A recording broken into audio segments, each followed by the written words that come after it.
యేసుక్రీస్తు నామములో మీకు అందరికీ వందములు. ఉగ్రత దినం రాకముందే ప్రతి ఒక్కరు కూడా మారుమనసు పొందండి.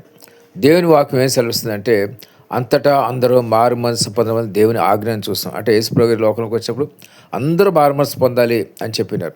ఇంతకు ముందు అయితే మరి పాత నిబంధన కాలంలో అయితే ఆ దినంలో దేవుడు చూసి చూడనట్టున్నాడు. కానీ ఇప్పుడైతే అంతటా అందరూ మారుమనసు పొందాలని మరి యేసుప్రభు గారు లోకంలోకి వచ్చినప్పుడు చెప్పినారు. ప్రతి మానవుడు మారుమనసు పొందాలి. మారుమనసు లేకపోతే కనుక పరిశుద్ధ పట్టణానికి పరలోక పట్టణానికి ఎవరు కూడా చేరుకోరు.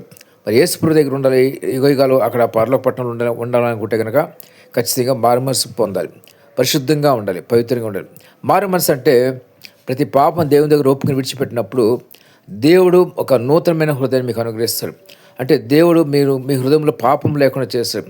ఎప్పుడైతే పాపాలనైతే పశ్చాత్తాపడతారో, నేను చేసిన తప్పుని గ్రహిస్తారు, వాటిని ఒప్పుకొని విడిచిపెడతారు, దేవుడు పరిశుద్ధాత్మ దేవుడు మీకు అనుగ్రహించి పరిశుద్ధాత్మ దేవుడు మీలో ఉంటాడు.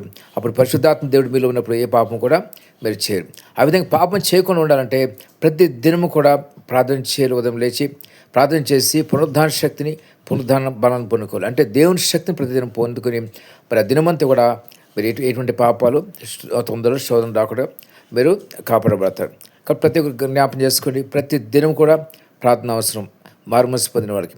అదేవిధంగా మారుమనసు పొందండి అని చెప్తున్నప్పుడు మీరు తెలుసుకోవాల్సిన ఏంటంటే, యేసు క్రీస్తునందు విశ్వసించాలి, యేసు క్రీస్తు దేవుడు నమ్మాలి, యేసు ప్రభు నా పాపను క్షమిస్తాడు అని మీకు నమ్మకం ఉన్నప్పుడే దేవుడు మిమ్మల్ని క్షమిస్తాడు, పరిశుద్ధపరుస్తాడు. తర్వాత మీ పరిశుద్ధాత్మ దేవుడిని మీకు అనుగ్రహిస్తాడు. కాబట్టి గమనించండి, మారుమనసు పొందకపోతే మాత్రం పరలోక రాజ్యానికి వెళ్ళరు. పరలోక రాజ్యానికి వెళ్ళని ప్రతి వ్యక్తి కూడా నిత్య నరకాగ్నిలో వేయబడతాడు. పరలోకం యుగయుగములు ఉంటుంది, నరకం కూడా యుగయుగములు ఉంటుంది. మరి దేవుని యొక్క ఉగ్రత రాకముందే అంటే ప్రవచనాలు ఉన్నది, దేవుని ఉగ్రత దినం ఉన్నది. ఆ ప్రవచనాలన్నీ కూడా నెరవేర్చే సిద్ధంగా ఉన్నాయి. మరి కొత్త నిబంధనలు అయితే మహాశ్రమ దినం ఉంది.